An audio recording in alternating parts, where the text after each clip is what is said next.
Hello दोस्तों, कैसे हैं आप सभी लोग। मैं उम्मीद करता हूं कि आप सभी लोग अच्छे होंगे।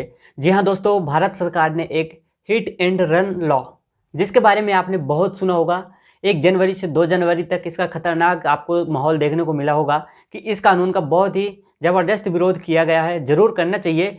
और जी हाँ दोस्तों, इसी कानून के बीच में पहले तो आपको थोड़ी बता दूं कि हिट एंड रन लॉ होता क्या है और इसमें क्या सज़ा का प्रावधान किया गया था। देखिए, हिट एंड रन लॉ का मतलब है यदि कोई भी ड्राइवर किसी भी भाई को, या कि मान लो किसी भी रास्ते में किसी को एक्सीडेंट कर देता है, भगवान न करे हो, पर एक्सीडेंट किया नहीं जाता, हो जाता है। पर यदि ऐसा होता है तो उसको 7 साल तक की सज़ा हो सकती है और 10 लाख तक का जुर्माना। जी हाँ दोस्तों, दोनों का प्रावधान किया गया था, जिसके विरोध में जनता उतरी और जिसको सरकार ने उस अपने कानून को वापस लेना पड़ा। और इसी के बीच में सुप्रीम कोर्ट के एक वकील ने बहुत ही अच्छा बयान दिया, जो आपको ज़रूर सुनना चाहिए। चलिए, बयान कौन सा है, बयान को वीडियो में आपको प्ले करते हैं। इसके पहले मैं आप लोगों से छोटी सी रिक्वेस्ट करूंगा कि पहली बार हमारे चैनल पर आए हैं तो प्लीज़ चैनल से जुड़ जाइए। ऐसे ही कुछ आपको नया कुछ सीखने को मिलता रहेगा।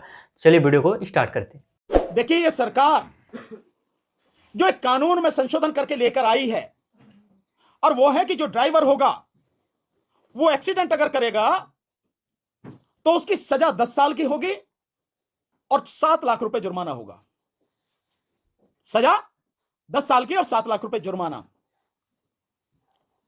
मैं एक बात बहुत सिंपल सी सीधी सी पूछना चाहता हूं इस सरकार से, क्या एक्सीडेंट कोई जान के करता है?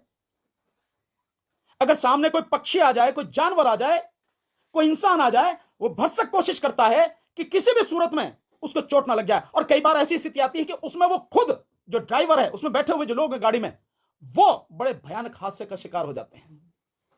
मैं एक एक्सीडेंट को जानता हूं, ऐसे कितने ही हैं, पर मैं एक एक्सीडेंट का उदाहरण देता हूं। बीजेपी के ही एक एमपी रहे हैं, संघप्रिय गौतम, नाम भी लेता हूं।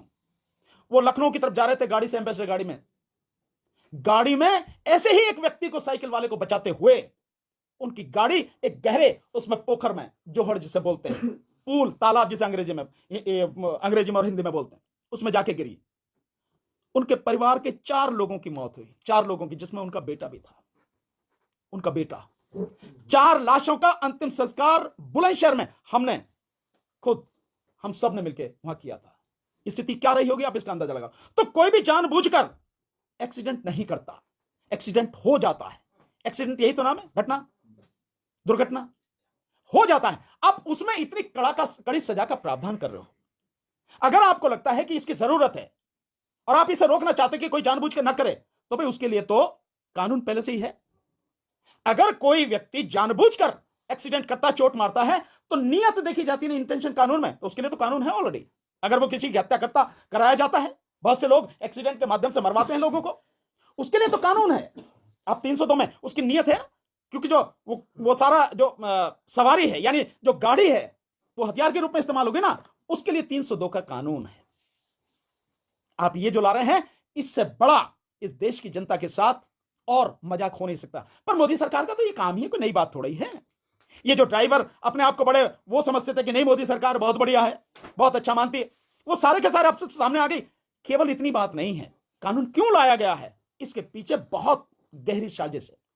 ये कानून केवल सामने से दिख रहा है कि जो वो है ड्राइवर हैं, उनको सजा देने के लिए। मैं ड्राइवर तो कौन है, आप भी ड्राइवर हो, ये सारे के सारे जितने पत्रकार बैठे, भैया मोटरसाइकिल पर आए हो ना, कार से आए हो ना, तो ड्राइवर तो तुम भी हो, मैं भी हूं। इस देश में मैं समझता हूं छोटे मोटे बच्चों को छोड़ के बाकी सारे लगभग लोग जो है, मतलब ड्राइवर ही हैं।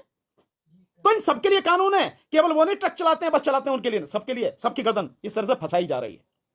पर ये इसलिए है कि जो 2024 में यह सरकार ईवीएम के माध्यम से जीतने का षड्यंत्र जो कर रही है, और इस बार जनता ईवीएम से चुनाव होने नहीं देगी, इस बार जनता ईवीएम के खिलाफ सड़क पर आकर लड़ेगी, जन आंदोलन बनाएगी। उस समय कोई भी व्यक्ति किसी भी तरह से बस में, ट्रक में, गाड़ियों में, मोटरसाइकिल पे कहीं बैठ के ना आ जाए, इसलिए पहले इनकी गर्दन दबोचो। यह है उसकी इंटेंशन इस कानून के पीछे। यह है कि जिस समय वो सत्ता में वापसी के लिए सारे हथकंडे अपनाएगी, तब किसी भी व्यक्ति को किसी भी तरह का वाहन उपलब्ध ना हो जाए। यह है गहरी साजिश, इसलिए सारे के सारे काम किए जा रहे हैं।